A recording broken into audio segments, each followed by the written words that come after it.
Muy buenas noches. Es un gusto darles la bienvenida al foro virtual Los beneficios de la lectura compartida ante el apagón educativo, aprendizaje de una experiencia práctica, en el cual, la cual más bien es una iniciativa del Instituto de Estudios Interdisciplinarios de la Niñez y la Adolescencia, INEIN. Deseo iniciar mencionando que el Instituto de Estudios Interdisciplinarios de Niñez y Adolescencia tiene como misión generar y socializar conocimientos académicos, científicos dirigidos a la promoción de los derechos del desarrollo integral y la educación de calidad y la adolescencia de los niños y niñas que habitan en nuestro país. En el cumplimiento de esta misión es que hoy hemos planificado en conjunto con la Vicerrectoría de Extensión, con el programa Una Vinculación, socializar y reflexionar acerca de los aprendizajes derivados del proyecto que llevamos a cabo los compañeros Pablo Chávez Chávez, Diego Conejo y mi persona Marianela Castro. Tal como lo dice el nombre de este foro, estaremos abordando tanto los aspectos generales de la lectura compartida, los beneficios de esta ante el apagón educativo, desde la mirada y los aprendizajes de la experiencia práctica que llevamos a cabo en el marco del proyecto desarrollado. Brevemente les haré un recuento de los datos esenciales de esta experiencia para contextualizarlos acerca de lo que principalmente consideramos.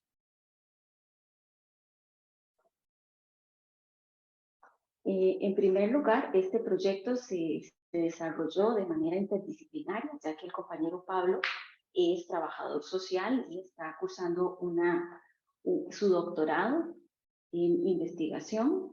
El compañero Luis Diego es psicólogo y también tiene un doctorado en desarrollo de la niñez. Y en mi caso soy educadora de educación preescolar. Es integrado en el sentido de que tenía tanto acciones relacionadas con la extensión como con la investigación. Su mayor componente estaba en investigación. Tuvo una vigencia durante los años 2020 y 2021, es decir, estuvimos desarrollando este proyecto en el pleno apogeo de la pandemia.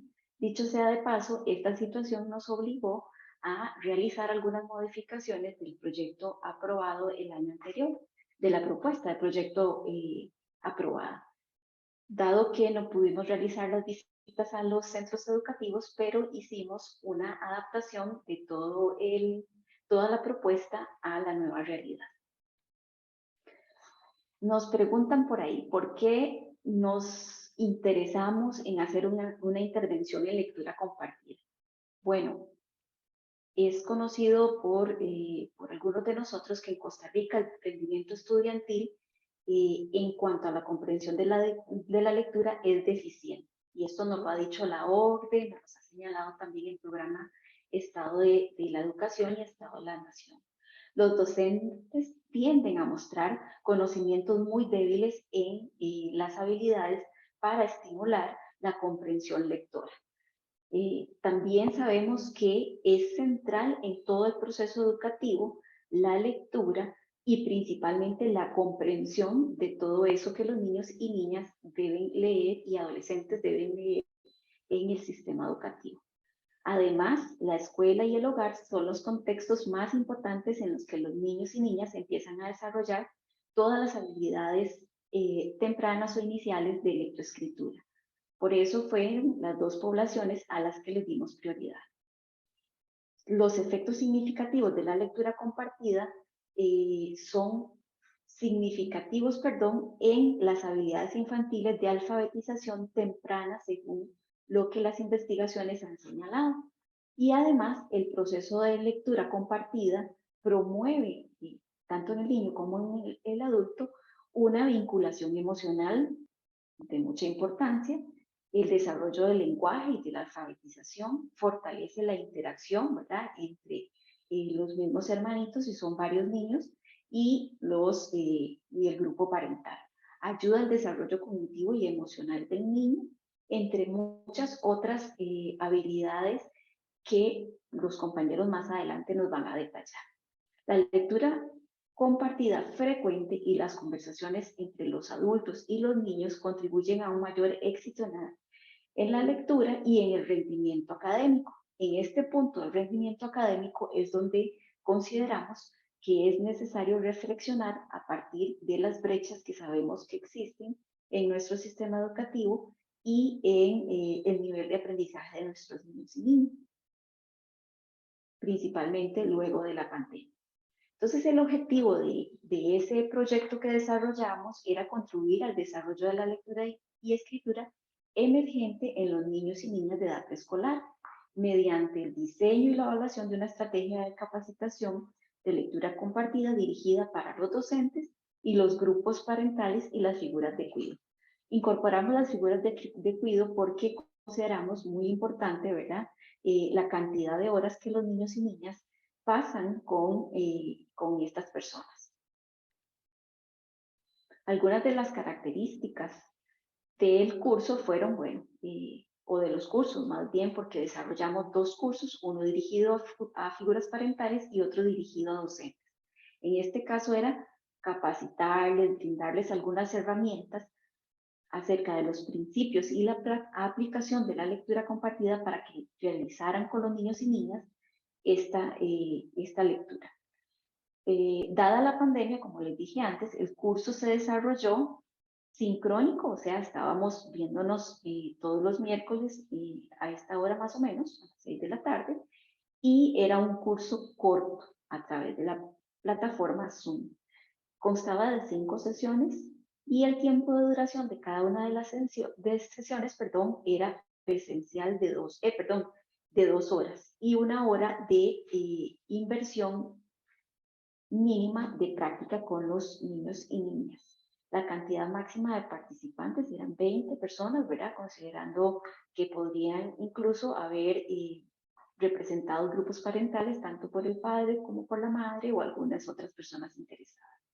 El total de tiempo del curso fueron 15 horas. Algunos de los requisitos que tuvimos que establecer al inicio del curso y que nos ayudaran de alguna forma en controlar situaciones metodológicas que fueran, ¿verdad?, aplicables para la investigación también, tenían que ver con la disposición de los asistentes de participar en la totalidad de las sesiones, ¿verdad?, de manera atenta y puntual. Además, el compromiso de ellos y ellas para realizar los ejercicios prácticos solicitados y comunicar la experiencia, ¿verdad?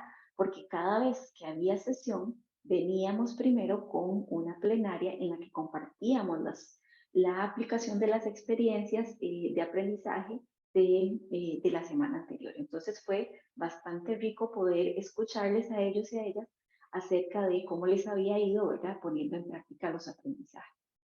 También la disposición de llenar cuestionarios e instrumentos sencillos de registro de información y firmar, por supuesto, un consentimiento informado de participación. Los talleres y los participantes estuvieron principalmente compuestos por 11 grupos parentales provenientes de diferentes zonas del país, 22 personas docentes, igual de diferentes zonas del país, y los centros educativos que estas personas representaban, entre ellos Guanacaste, ¿verdad?, y Cartago y otros lugares que por la modalidad virtual se les facilitaba poder compartir con nosotros esta experiencia de aprendizaje. Los temas que se abordaron en los cursos brindados tenían que ver con, bueno, qué es la lectura compartida, de qué se trata, ¿verdad?, la lectura compartida, debo o no debo conocer mucho y debo leer muy bien para poder hacer lectura compartida con los niños y niñas, qué aspectos lúdicos y emocionales nos pueden ayudar a hacer la lectura compartida, ¿verdad?, qué hacer y qué no hacer para atrapar la atención de los hijos e hijas o de los niños y niñas, en el caso de las personas docentes, cómo contar cuentos infantiles, aspectos técnicos y prácticos de la lectura compartida, en los que les compartimos cómo iniciar el cuento para atraer la atención de los niños, cómo finalizar un cuento, cómo hacer preguntas que no se respondan solo con un sí o con un no, o preguntas que no sean de reflexión o de análisis, ¿verdad? Por parte de los niños y niñas, sino formularlas de manera que estimulemos el pensamiento en ellos y en ellas, entre otros. Además, para las sesiones con las docentes, bueno, pues subimos un poquitito el nivel de dificultad de estos contenidos, ¿verdad? Dado que las personas docentes llevan en su formación cursos relacionados con procesos de lectoescritura y cursos de literatura infantil. Entonces, con ellos hablamos acerca de la conciencia fonológica, la alfabetización emergente, la conciencia de lo impreso, la lectura dialógica, la comprensión lectora, literatura infantil, aspectos neurocognitivos de la lectura compartida, aspectos sociocognitivos y relacionados en términos generales con el desarrollo infantil, y principios metodológicos y técnicas también para desarrollar la lectura compartida con los niños y niñas en sus espacios preescolares. Cuando los niños y niñas aman los libros y aprenden a amar el aprendizaje, según doña Laura Bush, ¿verdad? Me parece una frase muy linda de considerar. Desearía cerrar mi participación mencionando que uno de los aprendizajes más valiosos que por lo menos nos externaron las familias es que no se requiere conocer mucho de la técnica de lectura o de ser muy diestro para leer para poder compartir esos espacios con sus hijos e hijas. Simplemente el fortalecer el vínculo y acercarlos al gusto por leer ya es un aporte valioso para los niños. Y como menciona esta frase de doña Laura, definitivamente todo lo que hagamos con ellos y ellas para que aprendan a amar la lectura, definitivamente va a tener repercusiones muy importantes en el aprendizaje. Seguidamente, nuestro compañero Diego nos hará un recuento de los principales resultados de esta intervención.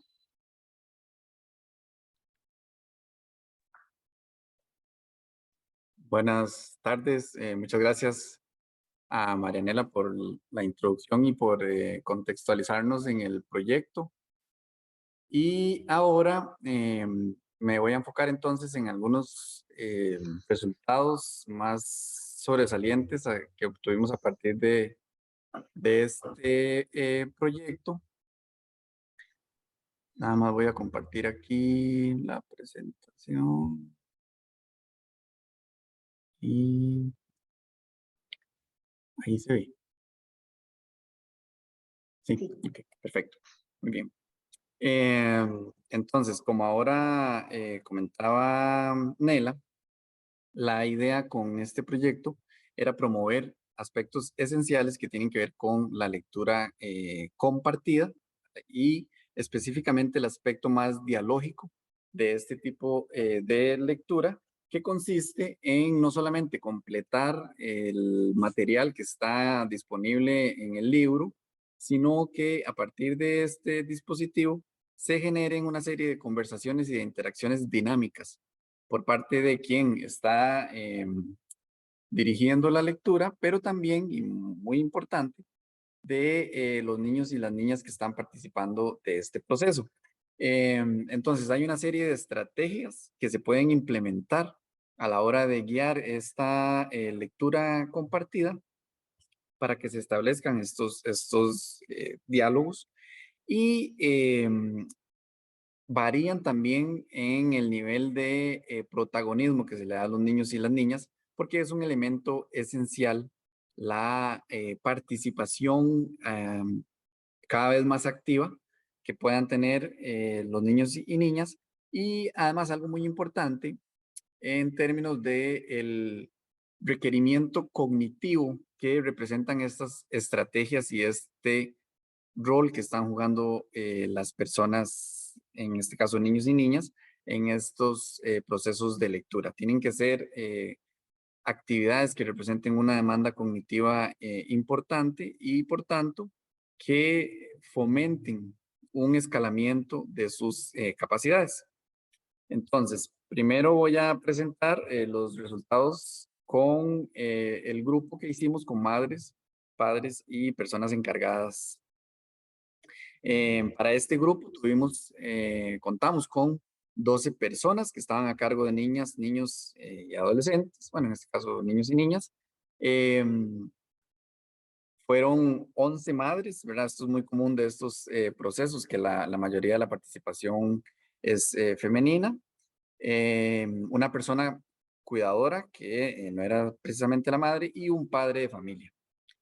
La media edad de estas personas es de 39 años, con una desviación estándar de 7 años.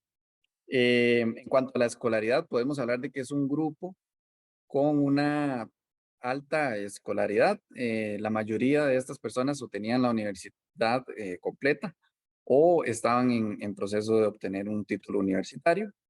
Los ingresos reportados en promedio de 1.2 millones de colones, y la mayoría tenía casa propia. De las 13 personas, 10. Entonces podemos ver que también el perfil socioeconómico y educativo de estas personas pues era bastante alto. Y en cuanto a la representación étnica de estas personas, teníamos personas que se identificaban con la cultura mestiza, pero también con la cultura blanca y la cultura afro-costarricense, una persona. Y una persona también que se identificaba como indígena.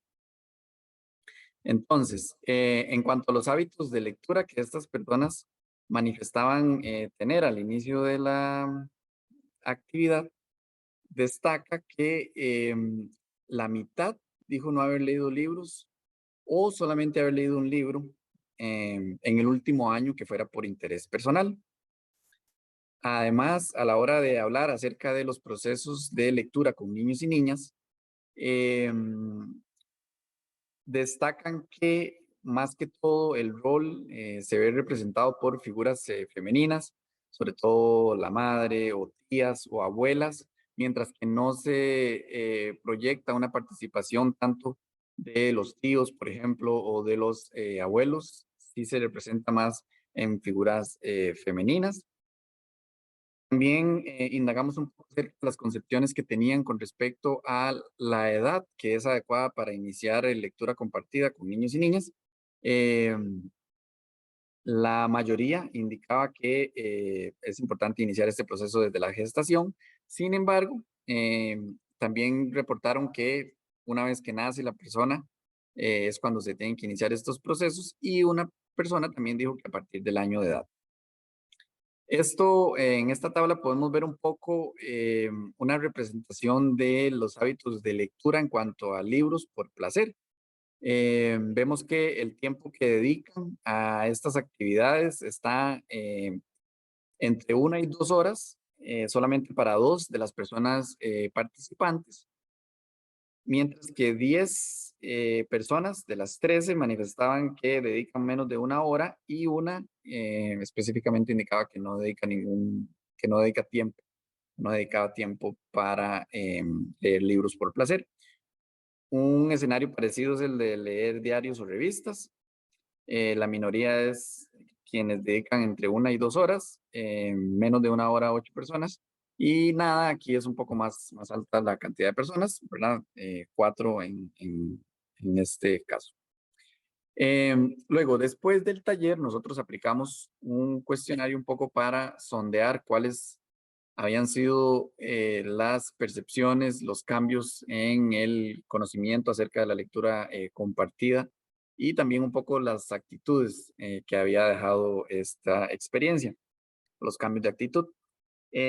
Logramos determinar evidencia que nos sugiere que hubo un cambio en cuanto a la percepción que tenían estas personas acerca de la lectura compartida. Esto por cuanto, como vimos anteriormente, algunas personas indicaban que empezarle a leer a niños y niñas era algo necesario una vez que nacían, o inclusive después del año o los 2 años de edad. Y en esta medición, luego del taller, todas las personas señalaban que era importante iniciar el proceso desde que estaban en el útero, por lo que también se destaca un cambio en esa concepción de cuándo es que estos procesos son posibles de empezar a promover.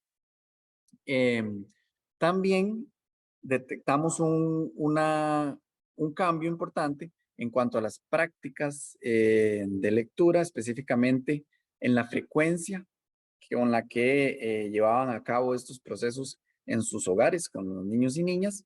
Y también muy interesante fue detectar que las personas se motivaban para llevar a cabo la lectura compartida y entonces también decían que no tenían casi materiales disponibles en la casa, pero que iban a adquirir más para poder hacer este proceso de una manera más entretenida para los niños y las niñas. También tenemos evidencia de que no se dio un cambio en algunas variables, por ejemplo, el tiempo que dedican a los procesos de lectura compartida era el mismo al inicio y al final, y la importancia que le asignan a la lectura como un proceso propio, es decir, leer libros por placer o revisar algunas revistas o documentos escritos, siguió teniendo la misma importancia después de llevar a cabo el taller. Entonces esto, bueno, nos da una visión mixta de algunos procesos que sí se logran facilitar de una manera que evidencian un cambio, pero otros que no se logra tal variación. También en la retroalimentación que estas personas nos ofrecieron a partir de esta experiencia, se destacó como un elemento muy positivo el perfil profesional de las personas que estaban a cargo de estos procesos y la experiencia de la facilitadora y los facilitadores de estos talleres. Esto pues resuena sobre un elemento que es muy importante y es las capacidades de las personas que están a cargo de los procesos de facilitar el desarrollo infantil de los niños y las niñas. Hemos ido viendo que no basta simplemente con tener una buena actitud o con ser muy entusiasta, sino que se requiere de un grado de preparación y de especialización también en procesos que sean sensibles y que promuevan el desarrollo infantil. También sacaron como un elemento muy positivo la información brindada que se dio durante el proceso y también que se dio a lo largo de todo el proceso, que quería decir, y también los recursos que se facilitaban los calificaron como bastante adecuados, pertinentes y que tenían un nivel de actualización que permitía como una revisión constante de los últimos hallazgos, digamos, de investigación. Y también se destacó que ver en el contexto de los talleres técnicas aplicadas de lectura compartida era un elemento muy importante. Algo que se hizo al fin, la última sesión fue tener una persona que llegó y compartió eh, una lectura de un texto y esto también se valoró como algo muy positivo. También las personas destacan algunos elementos de mejora. Por ejemplo, que la experiencia como el taller pudo haber sido un poco más dinámico, incorporar actividades que sean más lúdicas. La capacitación estuvo más orientada hacia repasar y discutir conceptos básicos, ¿verdad? De la lectura compartida, técnicas, la evidencia que la soporta o que apoya el uso de la lectura compartida, no tanto al aspecto lúdico. Entonces se recomienda un poco irse por esa línea también en futuras experiencias. También recomendaron utilizar espacios asincrónicos con apoyo de videos y otro tipo de material para de pronto complementar los elementos más teóricos. Y también algo que consideran necesario, que se pudo haber hecho y que se debería hacer en el futuro, es utilizar un repositorio o un aula virtual que permita compartir material, no solamente, y esto sí lo decían como, no solamente de las personas facilitadoras hacia las personas participantes, sino más circular, ¿verdad? Que las personas participantes también puedan como aportar y puedan compartir sus propios materiales y técnicas y bueno, esto habla de que era un grupo como con mucha iniciativa, muy motivado, ¿verdad? Y que tenían esta intención también de compartir sus propios recursos. El otro grupo que se hizo, ¿verdad? Como ya hemos adelantado, era con personas docentes que estaban a cargo de niños y niñas En sus escuelas, todas las personas docentes eran mujeres, 22 en total, trabajaban en el MEP y una edad promedio de 40 años. La mitad de estas docentes señalaron haber recibido la capacitación de los programas vigentes del MEP, lo cual, bueno, es un elemento que se debe tomar en cuenta porque se supone que la capacitación que ofrece el MEP en este método de cascada cubre o debería cubrir a todas las personas docentes encargadas de la enseñanza en los centros educativos, pero en este caso vemos que solamente la mitad. De las 22 docentes que participaron, 16 leyeron libros por interés personal en el último año. Y bueno, en cuanto a la cantidad de libros, varía de 1 a 6 libros, reportaron. La mayoría leyó menos de 3 libros. En esta tabla podemos ver la frecuencia con la cual las personas participantes, las docentes participantes, reportaron realizar lectura compartida con los estudiantes en el aula. 3 personas nunca lo hacen. Una vez a la semana, 6 personas. 2 veces por semana, 8. 3 veces por semana, 3. Y todos los días solamente 2 personas. En este caso es importante destacar que la pregunta era específica de lectura compartida, no solamente de lectura. El programa lo que señala es que debería de hacerse diariamente, ¿verdad? Entonces,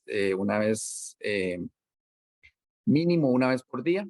El programa no detalla cuántos minutos se deberían dedicar a esto, pero sí que es al menos una vez por día. Y vemos que, bueno, aquí hay una variabilidad importante, ¿verdad? De personas que hacen una vez a la semana y las que no lo hacen nunca, ¿verdad? Son 9, una cantidad importante considerando que son solamente 22 las que participaron. Luego, las concepciones docentes fue algo que también nosotros indagamos como parte de este proceso porque han determinado tener un rol importante a la hora de las prácticas que se adoptan en el aula, ¿verdad? En este caso, nos resultaba interesante indagar qué tan de acuerdo estaban las personas docentes con la frase de que la responsabilidad de que los niños aprendan a leer y a escribir es 50% de los padres y 50% del sistema escolar. Vemos que la mayoría de personas, la mayoría de docentes participantes, están totalmente de acuerdo, ¿verdad? Con esta frase o están de acuerdo, ¿verdad? Ahí sumamos 16 de las 22 personas participantes y en desacuerdo solamente estaban 2 personas de esas 22. Esta es una idea, bueno, que sigue siendo polémica, ¿verdad? Y que a diferencia de algo mucho más general, como por ejemplo éxito académico o permanencia en el sistema educativo, que evidentemente tiene un componente fuerte de apoyo de padres y madres para que el proceso sea exitoso, en realidad la responsabilidad de que los niños y niñas aprendan a leer y a escribir realmente recae sobre las personas profesionales a cargo de la mediación pedagógica que se da en el aula, ¿verdad? Porque la historia y la evidencia es clara en señalar que aprender a leer y escribir no es un proceso natural, no es un proceso sencillo, sino que requiere de una instrucción a diferencia de aprender a hablar y se tiene que dar en las aulas, ¿verdad? Entonces es importante generar ese cambio ahí de opinión. Luego, con respecto a la medición que hicimos después de los talleres, em, detectamos que hubo un cambio en los conocimientos acerca de la lectura compartida, específicamente sobre el rol que tienen que tener los niños y las niñas, ¿verdad? Las personas participantes manifestaban de manera más clara y concreta que debía ser una participación activa. También destacaba mucho lo interactivo que debe ser el proceso, ¿verdad? No solamente de una vía, en el sentido que hay una persona adulta que está liderando el proceso y que está transfiriendo conocimiento hacia los niños y niñas, sino que es algo que es bidireccional y que requiere de una interacción constante. Y algo que es muy importante y es la demanda cognitiva que debe significar estos procesos y las preguntas que se hacen y el rol que se le asigna a los niños y las niñas o que los niños y las niñas adoptan tiene que representar un esfuerzo a nivel de sus recursos cognitivos y que entonces permita este escalamiento de habilidades. También detectamos cambios con respecto a la percepción que tienen las personas participantes con respecto a que aprender es importante que el aprender es importante que se dé de una manera integral, divertida, amena. También que los procesos de lectura compartida mejoran la imaginación, la creatividad, también el manejo emocional, fue algo interesante que se discutió, y la comunicación. Y habilidades específicas con respecto a la regulación emocional, la atención, la oralidad, la comprensión, la expresión verbal y el vocabulario, que fue uno de los elementos que también repasamos. Ahora, volviendo un poco a lo de las concepciones docentes, una vez que terminamos lo de los talleres, les volvimos a hacer esta pregunta y vemos que realmente no varió mucho, ¿verdad? La mayoría de docentes sigue creyendo que la responsabilidad de que los chicos y chicas aprendan a leer sigue siendo 50 y 50, ¿verdad? Inclusive, esta era una pregunta cerrada y luego también teníamos una pregunta para que, una respuesta para que ampliaran, ¿verdad? Y algunas decían, en realidad es más, ¿verdad? Es 80% en la casa y 20% en la clase, lo que se responsabiliza. Cuando, bueno, como decíamos, es un proceso muy técnico que necesita una mediación pedagógica llevada a cabo por personas profesionales en educación. También detectamos un cambio en la frecuencia con que se llevan a cabo los procesos de lectura compartida, ¿verdad? Algunas personas que habían dicho que nunca lo hacían o que lo hacían solamente una vez por semana, reportaron un uso más regular. Eh, en cuanto a la valoración final que hacían las personas docentes del proceso, se destacó una vez más las competencias y la experiencia del equipo facilitador. También que fue un proceso sensibilizador, no solamente desde el punto de vista del conocimiento, sino también que presentó la lectura compartida como un espacio que permitía el fortalecimiento de las habilidades de regulación emocional, de sensibilidad, de preocupación por el ambiente y una serie de elementos que son importantes en la formación de los niños y las niñas. También destacaban que, que fue importante y que fue muy enriquecedor que se enfocara en técnicas y en cómo trasladar este conocimiento que se vio en el taller hacia las aulas. Eso lo valoraron como algo muy valioso, muy importante, perdón. Y que las personas que llevaron el taller, una vez que finalizó la experiencia, estaban muy motivadas para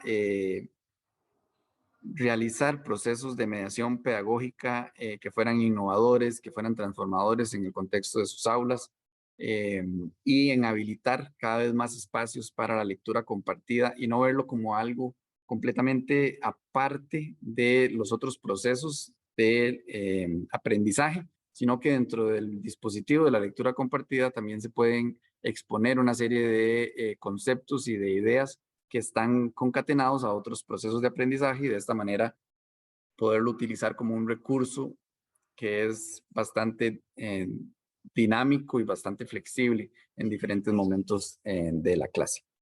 Esos son como los resultados más importantes que queríamos destacar y ahora Pablo estaría entonces discutiendo las implicaciones que pueden tener estos resultados, sobre todo en el contexto del apagón educativo.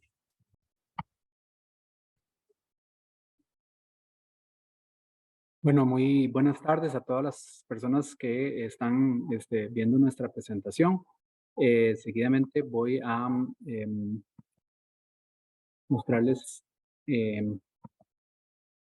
una presentación para guiar mi intervención. Bueno, yo quisiera, como señalaba Diego, referirme un poco a la importancia de esta intervención en lectura compartida como una estrategia para apoyar los procesos de lectoescritura inicial en el actual contexto de lo que se ha llamado apagón educativo que representa una crisis sistémica en nuestro sistema educativo. Voy a referirme entonces brevemente a 3 aspectos que son el contexto del apagón educativo, un poco sobre la brecha de aprendizaje en lectoescritura y principalmente a algunas evidencias sobre la eficacia o los resultados de intervenciones en alfabetización y lectura compartida. Bueno, esta primera filmina, pues como ustedes pueden ver, quedó un poco cargada, pero creo que es bien importante porque me parece que se refiere a el tipo de información que deberíamos estar generando acerca del desempeño de nuestro sistema educativo. A veces se pierde de vista por tanta discusión burocrática, administrativa, política, económica, cuál es el objetivo de la educación. Y ese objetivo debe ser el aprendizaje de las y los niños, no otras cosas. Y en este sentido, es muy importante considerar que el apagón educativo, potenciado por la pandemia, pero recordemos, no solo por eso, llega a un sistema que ya tenía un bajo desempeño antes de la pandemia. Entonces, lo que correspondería acá es ver algunos indicadores de cuál era el desempeño de nuestro sistema educativo en el último año antes de la pandemia, es decir, 2019. Y los datos que generó UNESCO para Costa Rica en ese año, con base en pruebas estandarizadas, son sumamente preocupantes, insisto, antes de la pandemia.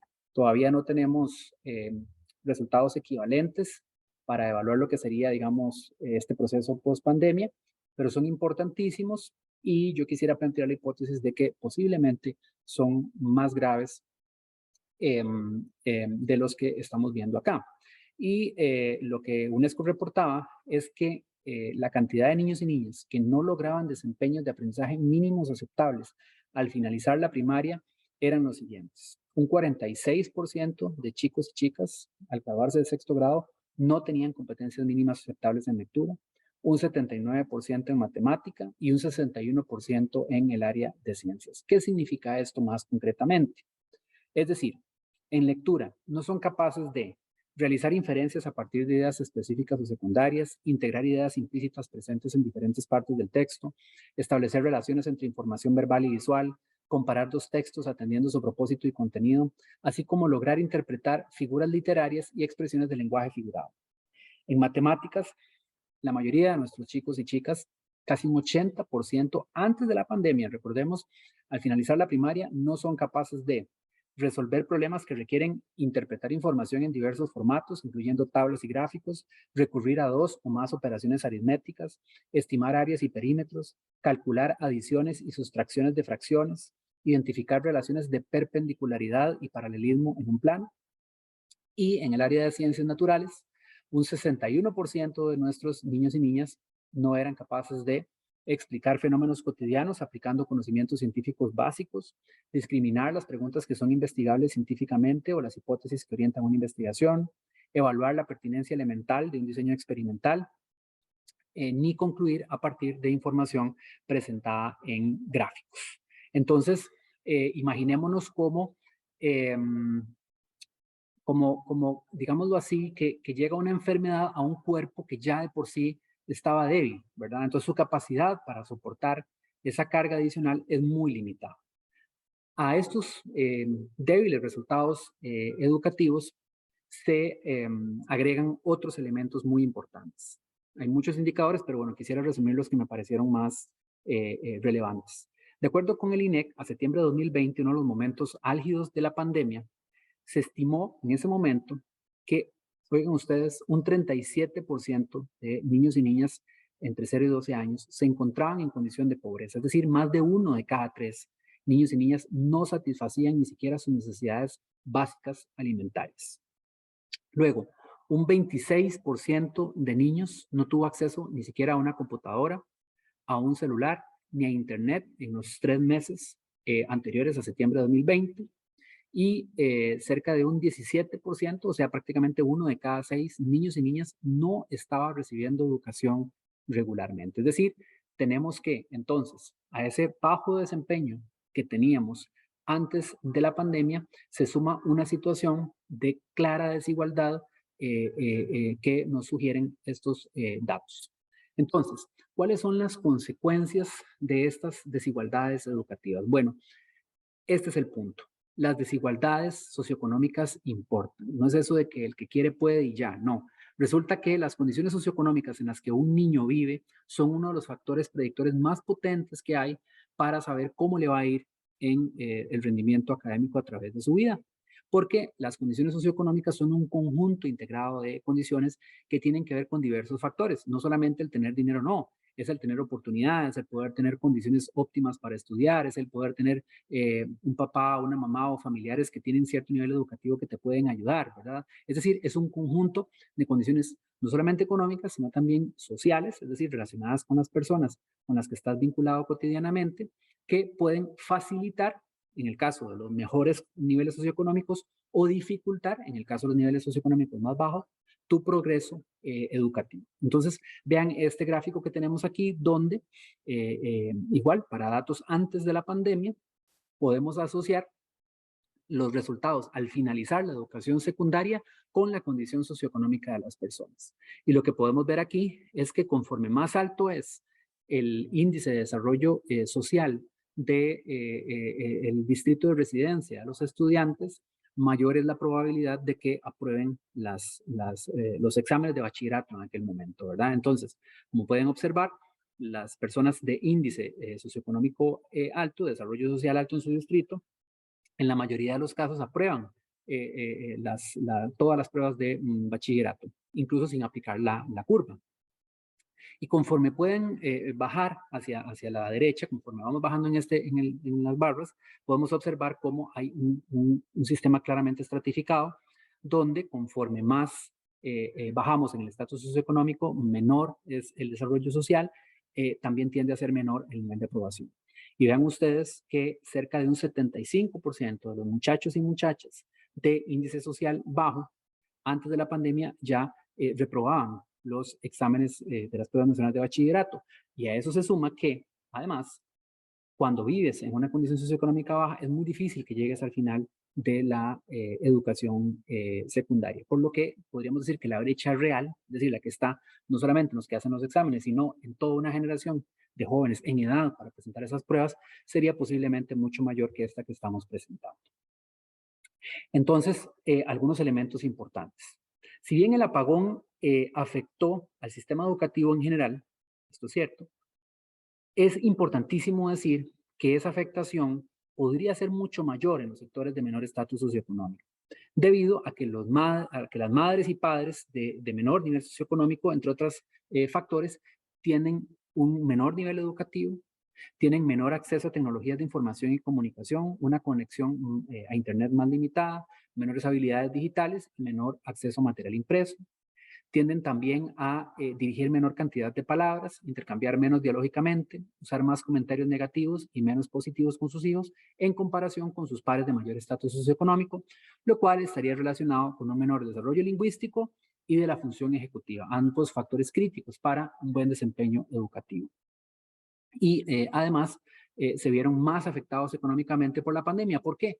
Porque los trabajos más afectados por la pandemia fueron también los trabajos menos calificados, los que eran más difíciles de ser trabajados, digamos, de forma virtual o a distancia, mientras que entre mayor fuera el grado profesional, más posibilidades había de acceso a recursos digitales y a posibilidades de llevar a cabo un trabajo mayormente intelectual por vías digitales. Es decir, la pandemia viene a agudizar la desigualdad socioeducativa. Esto es importante porque tener pobres habilidades de lectura hacia el final de la primaria, como lo estábamos viendo en estos datos, es un factor predictor de una continuación de este problema en los niveles subsiguientes. No es que podemos ir arrastrando un problema y después vemos cómo lo resolvemos. No, es que es como una bola de nieve. No es que, ahí veremos después qué pasa. No, no, es que se va haciendo cada vez más grande. Es decir, se hace acumulativo. Y esto aumenta el riesgo de fallar académicamente, salir del sistema educativo, tener desempleo, bajos ingresos y mala salud en el futuro. Otro elemento importante es que el desempeño en evaluaciones internacionales de lectura está altamente correlacionado con el crecimiento económico de los países. Es decir, estamos hablando no solamente de los niños y niñas, sino también del proceso de recuperación económica de los países, en sociedades que tienden a ser cada vez más dependientes del uso intensivo del conocimiento, donde las habilidades de lectoescritura cumplen una función esencial e insustituible. Y a esto tenemos que la mayoría de niños de ingresos bajos y medios no cuentan con habilidades básicas de lectura al finalizar la primaria. Es decir, los resultados tienden a ser más bajos para los chicos que provienen de las familias y comunidades de más escasos recursos económicos, lo cual entonces amplía las brechas desde muy temprana edad para posibilidades de desarrollo en la vida. Entonces, ante este contexto tan complejo, la pregunta es, bueno, ¿qué evidencia hay sobre las intervenciones en alfabetización temprana y específicamente sobre la lectura compartida? Entonces vamos a mencionar algunos datos de evaluaciones que se han realizado sobre este tipo de intervenciones. Nada más aclarar que para efectos de ponderar estas diferencias, voy a utilizar un tipo de análisis estadístico, voy a mencionarlo, que se llama tamaño de efecto. Usando, bueno, dos tipos de indicadores, principalmente un indicador que se llama la D de Cohen y se puede interpretar de la siguiente forma. Los efectos de punto 2 o cercanos son considerados pequeños, los efectos de punto 5 o cercanos son considerados intermedios y los efectos de punto 8 o mayores son considerados grandes. Entonces, veamos algunos datos al respecto. Bueno, en un metaanálisis reciente sobre intervenciones de alfabetización temprana en países de ingresos bajos y medios, este grupo de autores identificó que en general son tamaños que tienden a ser moderados a bajos, ¿verdad? El promedio es de 0.30, aunque son significativos estadísticamente, en un total de 661 efectos en 67 estudios diferentes, en 128 muestras de 32 países, para un total de 213.464 personas. Es decir, un metaanálisis es un tipo de investigación que integra y pondera un conjunto de evaluaciones que tengan ciertos criterios de calidad para saber en general qué es lo que está pasando. Entonces, esta revisión, este metaanálisis, lo que nos permite es afirmar que, en general, las intervenciones de alfabetización temprana logran resultados que son significativos, pero tienden a ser bajos. Más específicamente, este estudio identificó algunas intervenciones concretas, algunas de ellas similares a la que Diego y Marianela acaban de describir. Por ejemplo, se tiene que la capacitación docente continua en aspectos de la alfabetización temprana muestra un efecto de 0.32, que sería un efecto moderado a bajo, mientras que los procesos continuos fueron mayores que los de un evento único. Es decir, cuando fueron procesos continuos, su efecto fue de 0.32 y cuando fueron eventos únicos, ¿verdad? Una sola actividad, tuvieron un efecto de 0.11. Y en ambos casos, importante destacar, y esto apunta a favor de este tipo de intervenciones, que dar capacitación en este tipo de estrategias es mejor que no hacerlo, porque en esos casos el efecto es casi nulo o muy bajo. Otro elemento importante es que recibir capacitación una vez o de forma continua tiene un mayor efecto que no recibirla, y la diferencia sí es bastante grande, mayor al 0.70. Luego, otro elemento a considerar es que cuando la cantidad de tiempo de las intervenciones, cuando estos procesos de capacitación duran de 1 a 6 meses, la diferencia en el efecto es de 0.43, y las que son de 6 meses a 1 año tienen un efecto en promedio mayor de 0.50. Es decir, que el tiempo importa, y esto señalaría o sugeriría que estos procesos de capacitación, para poder ser más efectivos, necesitan ampliarse en el tiempo, posiblemente a rangos que irían entre 6 meses y 1 año, que son en ambos casos más efectivos que aquellas capacitaciones menores a 1 mes. Otros elementos de evidencia en otro metaanálisis también muy reciente sobre lectura compartida, se concluye que el tamaño de efecto de esta intervención es moderado, pero estadísticamente significativo, utilizando un indicador que se llama la G de Hedges, con un promedio de 0.20 y estadísticamente significativo. Luego, en un estudio reciente donde participó nuestro colega Diego Conejo, junto a la investigadora Ana María Carmiol, sobre lectura dialógica en Costa Rica, en un estudio que está en investigación, no ha sido publicado, encontraron que utilizando estrategias de lectura dialógica, principalmente se mostraron efectos específicamente en el vocabulario de los niños y niñas y la capacidad de ellos y ellas de comprender historias. Cuando compararon los puntajes en estas variables entre el grupo de intervención y el grupo de control. Esto es muy importante porque si asumiéramos a priori que una diferencia entre el inicio y el final de una capacitación es ya de por sí significativa y no la comparamos contra un grupo control, pues podríamos estar sesgando los resultados.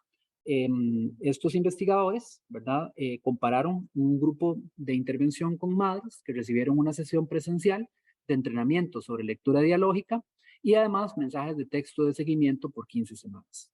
Mientras que las madres en el grupo control recibieron lo mismo, pero sobre alimentación saludable. En síntesis, bueno, tenemos que el apagón educativo no fue igual para todos los niños y niñas, sino que es más agudo, más gravoso en aquellas familias y en aquellos niños y niñas en condiciones socioeconómicas más débiles. También tenemos que la brecha de aprendizaje está relacionada con la riqueza no solamente económica, sino también con la riqueza en términos de interacción comunicativa en la que viven y crecen los niños, siendo este un factor potente para estimular el desarrollo de la alfabetización inicial. Y que la evidencia sugiere que, aunque el efecto es moderado, como lo vimos antes, la lectura compartida y la lectura dialógica pueden servir para apoyar la lectoescritura inicial, aunque, importante decirlo, esto debe acompañarse de otras estrategias tales como políticas y acciones que aborden la problemática en toda su complejidad. Entonces, a manera de reflexión general, me parece que es muy importante este ejercicio o este intento de ofrecer alternativas a las familias y a las y los educadores, pero también al mismo tiempo de evaluar las acciones que se llevan a cabo para no asumir que la mera percepción personal de que una capacitación no funcionó es suficiente, porque como lo estamos viendo en este caso, hace falta, y esto es positivo también en la evaluación, desarrollar más estos procesos de capacitación, intensificarlos, ampliarlos en el tiempo para que entonces podamos observar resultados o en este caso tamaños de efecto más amplios, es decir, que podamos tener un impacto mayor en ese objetivo que señalamos al inicio, es decir, el aprendizaje de nuestros niños y niñas. Muchas gracias. Muchísimas gracias a Pablo y a Diego por su intervención y por hacernos reflexionar tanto acerca de la importancia de la lectura compartida en niños y niñas. Deseamos, antes de cerrar este espacio de conversación, agradecer a las familias que participaron, que estuvieron ahí, ¿verdad? Miércoles a miércoles con nosotros, a sus niños y niñas que indudablemente también hicieron un ambiente totalmente distinto de aprendizaje, la colaboración que brindaron para que esta investigación pudiera llevarse a cabo y a las personas docentes que también nos colaboraron día a día con sus experiencias. Debemos mencionar que estos espacios de compartir con las diferentes comunidades de aprendizaje no solo generan aprendizaje para quienes están llevando el curso, sino que nos ayudan a nosotros desde la universidad a comprender mejor estos procesos y a acompañarlos con iniciativas mucho más acotadas a la medida y prácticas para su desempeño. También deseamos agradecer a don Carlos Rubio por sus valiosos aportes en los videoforos que se llevaron a cabo al final de cada uno de los cursos. Pudimos contar con este prestigioso académico, autor de cuentos infantiles, ¿verdad? Y también nos deleitó con varias de sus obras, ¿verdad? Incluso en el taller final con familias tuvimos la participación de los niños y niñas, ¿verdad? Con un cierre maravilloso de don Carlos Rubio. Entonces, hacer extensiva el agradecimiento a don Carlos y, por supuesto, agradecer a doña Cinia por abrirnos este espacio de aprendizaje por medio de la vicerrectoría. Agradecemos sus comentarios en Facebook y las felicitaciones, y quedaríamos, dice, buenas noches, de ser posible, si podrían remitir los datos expuestos a fin de analizarlos con más atención.